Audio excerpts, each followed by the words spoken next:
NEET paper के लिए किया गया आंदोलन अंततः समाप्त हुआ। सीजेपी बनी।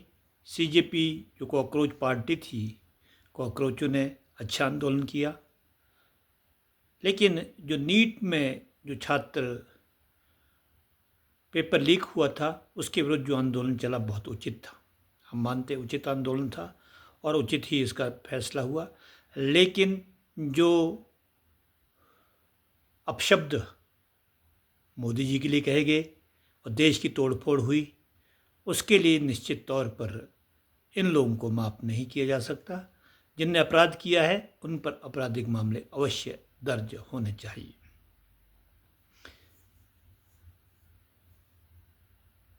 छात्र बधाई के पात्र है कि वो केंद्रीय मंत्री का त्यागपत्र लेने में कामयाब रहे और मोदी जी भी बधाई के पात्र है, क्योंकि मोदी जी के जो लगातार जो प्रयास थे भ्रष्टाचार के विरुद्ध आंदोलन के, वो कामयाब नहीं हो पा रहे थे। कॉकरोचों ने उनको कामयाब किया और अब जब संसद में विधेयक आ रहा है, जो पेपर लीक वाले हैं, जो भ्रष्टाचारी है, उनके विरुद्ध सख्त कानून की बात होती है, ये भी मोदी जी की जीत मानी जाएगी। अब सब कहेंगे मोदी जी तो हार गए, लेकिन मोदी जी ने किससे हारना? मोदी जी तो भारत माता के वो लाल है जो केवल भारत माता के लिए जीता है। ऐसा लाल बार बार पैदा नहीं होता। उनका अपना हित कोई नहीं है, उनका सारा हित देश का हित है, युवाओं का हित है, देश का हित है, और वो देश के लिए प्रयास करते रहते हैं। मैंने पहले से देखा है, जब से लेकर मैं उनको जानता हूँ तब से लेकर उनके पद की कोई ये लालसा नहीं थी। भले ही आरएसएस में कई बार विरोध रहा, लेकिन उनका जो रवैया था वो वही था, क्योंकि कई विरोधी होते हैं राजनीति में। आरएसएस में भी विरोधी थे।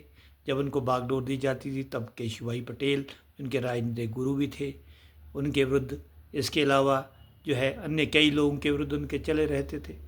तो वो तो कोई बात नहीं है, लेकिन भ्रष्टाचार के विरुद्ध मोदी जी ने ज़ीरो टॉलरेंस की नीति चलाई और उनका एकमात्र लक्ष्य है इस देश को विश्व गुरु के रूप में स्थापित करना था, और उसकी दिशा में बहुत तेज़ी से मोदी जी बढ़ रहे थे। लेकिन आप सारे देश की जनता जानती है कि राहुल गांधी के नेतृत्व में जो विपक्ष है वो डेमोक्रेटिक ढंग से काम नहीं कर रहा है। वो बार बार जो है लगातार सरकार को परेशान किए हुए नित्य नए मुद्दे उठाते रहते हैं और हर बार उनको हार का सामना करना पड़ा। इस बार भी उनकी कोई जीत नहीं है। मेरा मानना है ये जीत युवाओं की है और ये जीत मोदी की ही है असल में। कारण ये है कि जो कानून संसद में बनाने ही नहीं दे रहा विपक्ष, ऐसे कानून सरकार की तरफ से बनाए जा रहे हैं और इसमें किसी का विरोध भी नहीं होता।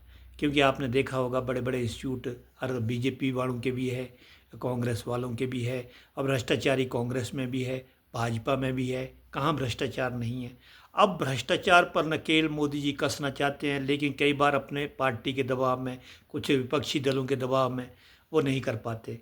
अतः ये कॉकरोचों ने कर दिखाया, अच्छी बात है। लेकिन देश का दुर्भाग्य देखिए कहाँ जा रही है हमारी युवा पीढ़ी। मोदी विरोधी जो है ऐसे षड्यंत्रकारी नीतियाँ चलाते हैं। अपनी जो आर्थिक स्थिति है, मशीनरियाँ है, चाहे कोई भवन है, चाहे कोई है, उसमें तोड़फोड़ करते हैं, उसका नुकसान पहुंचाते हैं। उसकी भरपाई कौन करेगा? वो नुकसान किसने भरना है? जो देश में मेट्रो बंद हुई या अन्य बंद हुई, जो करोड़ों का घाटा पड़ा, उसका भरपाई कौन करेगा?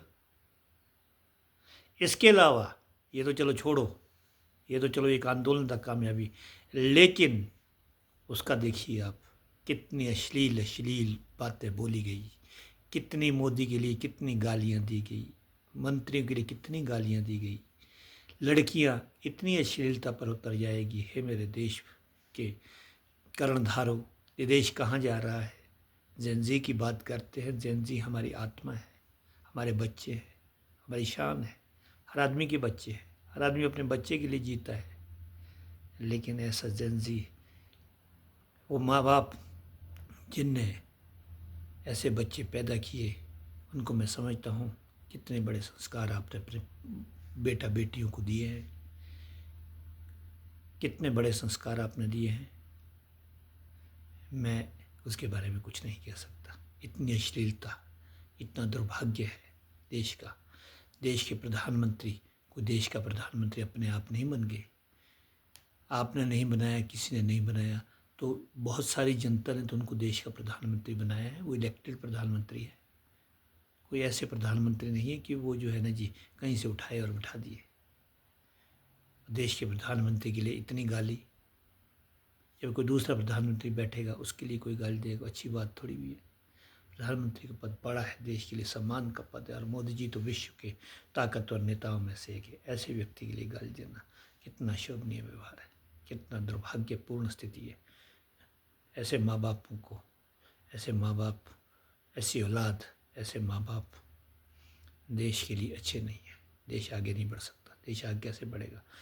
डेमोक्रेटिक ढंग से आप चुनाव कीजिए, सत्ता से उठाइए, बिगाड़िए तो अच्छी बात है, लेकिन इस तरह की अश्लील भाषाओं का प्रयोग मत कीजिए जैसी भाषाओं का प्रयोग हुआ है। मैं तो ये उम्मीद रखूँगा कि कौन नहीं है नीट के, जो इस पेपर लीक के विरुद्ध कौन नहीं है देश का। देश की 99% जनता इसके विरुद्ध है। भाजपा हो, कोई हो, उसके विरुद्ध है, लेकिन देश के विरुद्ध तो कोई नहीं है ना। देश से बड़ा तो कोई नहीं है। ये लोग तो देश प्रधानमंत्री सबसे बड़ा राष्ट्रपति है। राष्ट्रपति तो चलो एक संवैधानिक पद है, संवैधानिक मुखिया है, लेकिन इलेक्टेड मुखिया जो है प्रधानमंत्री है। प्रधानमंत्री के लिए इतनी अश्लील बात है, ऐसी गलत बात है नहीं। ये हमारी भारत सनातन संस्कृति रही है। ये कहीं ऐसी संस्कृति यहाँ पर थोपी जा रही है जो कोई ना कोई विश्व घोला जा रहा है युवाओं के मन में विश्वास घोलिए। सत्ता में आएगी, सत्ता आएगी, सत्ता जाएगी, प्रधानमंत्री आएंगे, प्रधानमंत्री जाएंगे, लेकिन पद की गरिमा बनी रहे, यही हम चाहते हैं। पद की गरिमा का ख्याल कीजिए। नीट या पेपर लीक, इसके सभी विरोधी है। हर आदमी विरोध करता है, कोई इसका फेवर नहीं करता। एक व्यक्ति बोल रहे थे 20 आदमी मर गए, 30 आदमी मर गए, तो हम नहीं जानते। किसी माता पिता के संतान जब उससे छोड़ के जाती है, वो भी मेहनत करके, तो उस पर क्या गुजरती है हम भी जानते हैं। हम भी माता पिता, हम भी भूमिका में, हमारे को भी दुख होता है, ऐसा नहीं है। लेकिन गलत बात जो है वो तो गलत बात है। गलत बात का जो समर्थन करते हैं वो निश्चित तौर पर इस देश की मातृभूमि का अपमान करते हैं, सनातन का अपमान करते हैं, देश का अपमान करते हैं, जो भी इन आदमी के समर्थन करते हैं। तो इसलिए डेमोक्रेसी का मतलब है, डेमोक्रेसी तो है ही नहीं देश में। विपक्ष ने डेमोक्रेसी तो पहले ही ख़त्म कर दी है। जो बेचारे युवा MP चुन के हैं, अपनी क्षेत्र की बात रखना चाहते हैं, उनको तो रखने नहीं दिया जाता। वो तो बस आते जाते हैं, 5 साल काटे निकल गए। उनको तो कहीं को तो मौका नहीं मिलेगा बोलने का भी नहीं। अरे यही है, संसद है, लोकसभा, विधानसभा इसलिए बनी है ताकि जो चुन के आते हैं उनको अपने क्षेत्र की बात रखें, इलाके की बात रखें, चुने काल में अपनी बातें उठाएं, ताकि वो जो है जनता को अपने चुने हुए जिन जहाँ से चुन के आए उनको अपना जवाबदेही दे सके। लेकिन यहाँ तो गुड्डे गुड़िया का खेल चल रहा है। उनको तो मौका ही नहीं मिल रहा है। 1-2 आदमी बोलते हैं, उसके बाद स्थगन प्रस्ताव आ जाते हैं और विधानसभा लोकसभा कार्रवाई स्थगित की जाती है। ये देश की डेमोक्रेसी नहीं, ये लोकतंत्र नहीं है।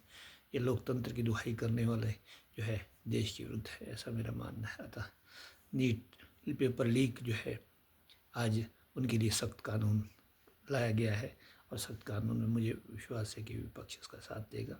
और अवश्य ही, मैं तो मृत्युदंड की बात करता हूँ, लेकिन मृत्युदंड चलो बहुत बड़ी बात है, लेकिन जेल में सड़े ये लोग और इन पर करोड़ों का खजाना लगे। मैं ये चाहता हूँ कोई पेपर लीक ना हो, कोई चीटिंग ना करे, देश में भ्रष्टाचार ना फैले, भ्रष्टाचार मुक्त देश बने, ऐसा मेरा मानना है। इन्हीं शब्दों के साथ जो है मैं अपनी वाणी को विराम देता हूँ। जय हिंद, जय भारत।